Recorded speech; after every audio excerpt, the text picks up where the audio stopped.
Now listen to that. That they faithfully proclaimed what has been divinely commanded. Calvin's saying we need the work of the Spirit in our hearts. We don't need an additional revelation.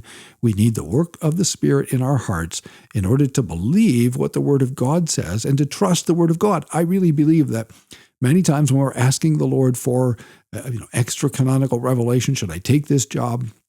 Should I marry this person? Should I go to this school or that school? Whatever it is we're trying to figure out, instead of looking for wisdom, instead of trying to apply the Word of God to our circumstances, instead of paying attention to nature and, in a sense, common sense, universal sense experience, all of those things we cast around looking for signs from God and extra canonical revelation. And that's because the Spirit has not, or we're not yet fully persuaded of the truth of the Word of God. We haven't really consulted the Word of God because, frankly, we don't really trust the Word of God.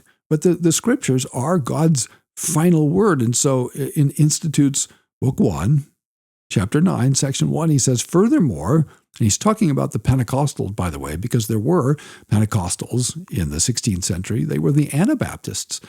There were Anabaptists receiving words from the Lord, who were being slain in the Spirit, who were speaking in tongues, all of the things that you see in an old school Assemblies of God service, in the Brownsville revival, the Toronto blessing, the Kansas City prophets, all of that stuff.